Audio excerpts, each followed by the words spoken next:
नमस्कार सर्वांना. कशी आहात सगळे? मस्त आहात ना? आशा करते तुम्ही सगळे आनंदात असाल. तुम्हा सर्वांचं अगदी मनापासून स्वागत आहे आपल्या चॅनलवरच्या आजच्या या व्हिडिओमध्ये. तर इडली डोशाचं जे बॅटर आहे तर ते खूप कमी वेळा असं होतं की ज्या वेळेसाठी आपण बनवतो आणि अगदी त्याच वेळेला ते जे बॅटर आहे तर ते संपून पूर्ण होईल म्हणून. नाहीतर बऱ्याच वेळा बघा इडली डोशाचं जे बॅटर आहे तर ते ना एका टायमाला मग पुन्हा आणखी दुसऱ्या टायमाला असं आपल्याला चालत असतं. तर मी सुद्धा काल ना इडली बनवलेली होती सकाळच्या वेळेला. तर त्यातलंच हे वाचलेलं जे बॅटर आहे तर ते होतं रात्रीला. मग त्याचा काही पुन्हा उपयोग मी केलेला नाही, कारण सायंकाळच्या वेळेला यांना त्यांच्या ट्रेनिंग स्कूलला वापस जायचं होतं, म्हणजे रिटर्न जायचं होतं. आठवड्याभराच्या याच्यात नंतर ते सुट्टीवर येतात आणि मग पुन्हा आणखी दुसऱ्या दिवशी ते चालले जातात. कालच्या व्हिडिओमध्ये मी तुमच्यासोबत शेअरसुद्धा केलेलं होतं. तर तेच काल सायंकाळी 6:15 दरम्यान त्यांना, म्हणजे त्यांची गाडी होती, 6:30-7ची गाडी असते.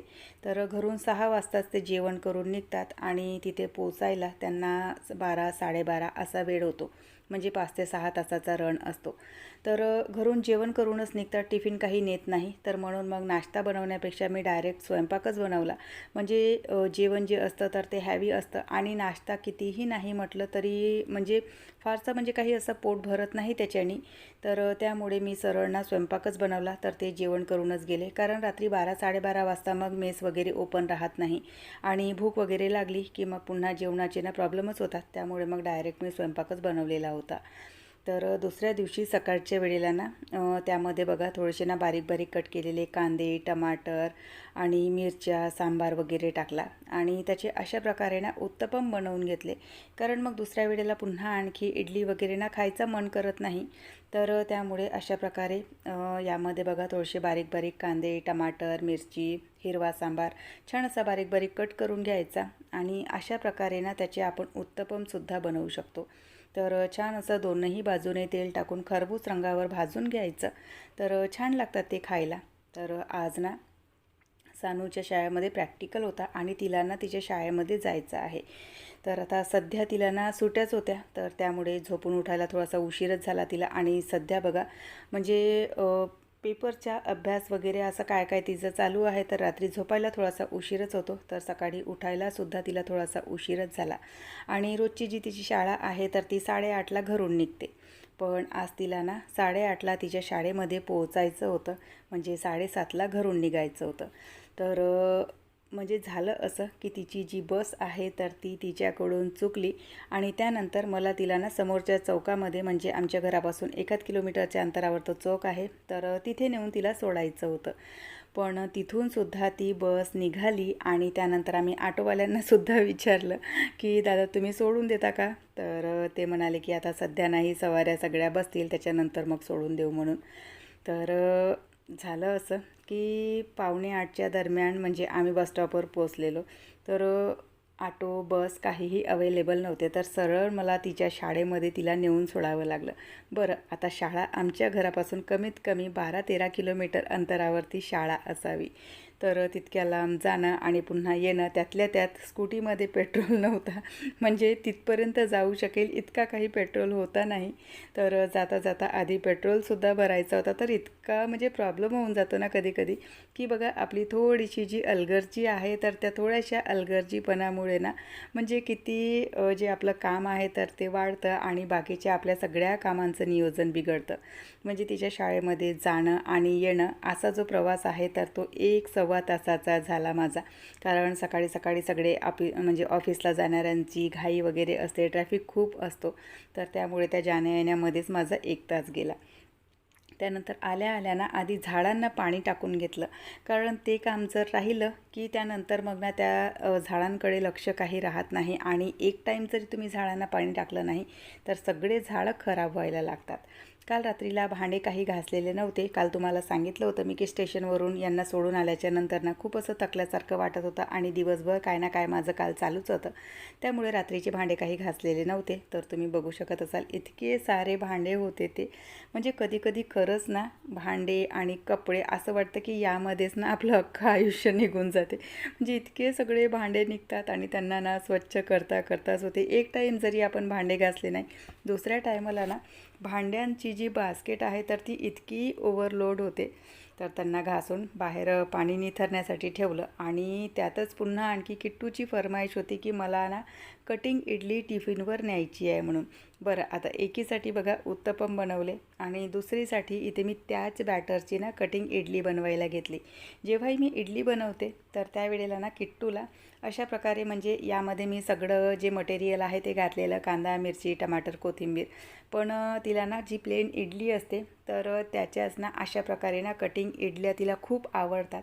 आणि स्पेशली म्हणजे टिफिनवर नेण्यासाठी तिची नेहमी डिमांड असते. तर यावेळेला ना माझ्या लक्षात काही राहिलं नाही, कारण सकाळची घाई आणि धावपळ जी होती तर मी तुम्हाला सांगितली ती. तर त्याच्यामध्ये सगळ्याचा सगळा जो मटेरियल आहे तर तो मी इडलीच्या बॅटरमध्ये टाकला. तर नंतर म्हणाली की ठीक आहे, मला ना याच बॅटरची इडली बनवून दे म्हणून. तर तिच्यासाठी इडली बनवून दिली आणि टिफिनवर पॅक करून दिली. अर्थातच टिफिनसाठी, स्वतःसाठी आणि सोबतच सगळे जे मित्रमंडळी आहेत तर त्यांच्यासाठी सुद्धा हिला ना न्यायचं असतं. तर हिच्यासाठी आणि तिच्या मित्रमंडळींसाठी जी इडली आहे तर ती मी पॅक करून दिली. आणि त्यानंतर ना आज मला ना हे जे बाहेर जे पडदे लागलेले आहेत तर ते सुद्धा धुवायचे होते. तर म्हटलं चला त्यांना ना थोडं म्हणजे सोक करून ठेवून देते, कारण अजून कामं काही झालेले नाही आहेत.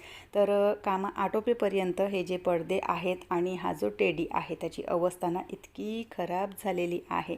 म्हणजे जेव्हा धूपबत्ती वगैरे आपण लावतो तर आपण कितीही नाही म्हटलं तरी बघा घरातल्या भिंती, पडदे आणि ज्याही गोष्टी असतात तर त्या सगळ्यांना अशा काड्या होतात.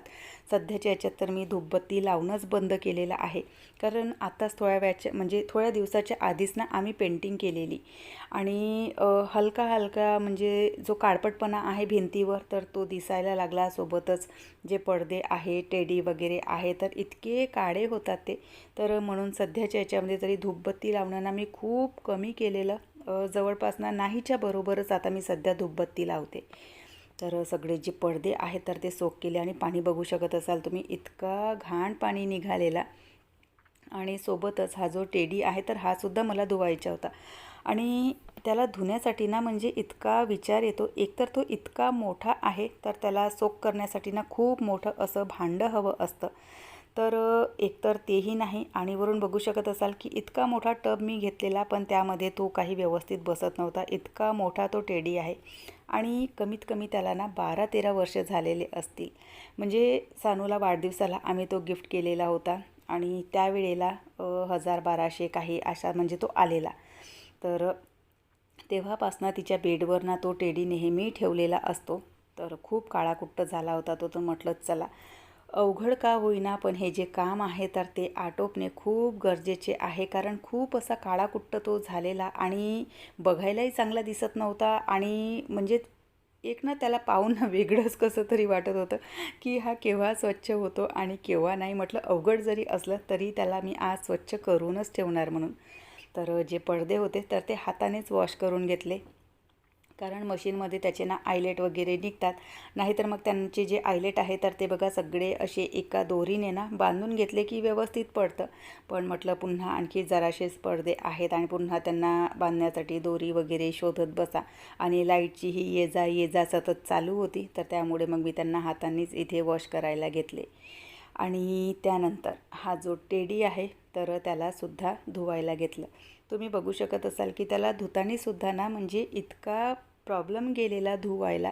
एकतर याचे जे हे फर असतात तर त्यामध्ये ना जो हे आपण वॉशिंग पावडर वगैरेमध्ये त्याला सोक करून ठेवलेलं असतं.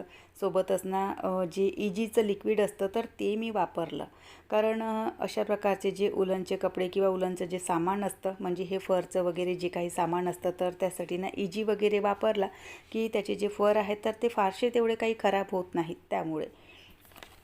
तर धुण्यासाठी आधी त्याला ना इकडे बाजूला मी धुवून घेतलं आणि त्यानंतर त्याला ना पाण्यामधून म्हणजे काढायचं होतं. तर तेवढं मोठं भांडं तर माझ्याकडे काही होतं नाही.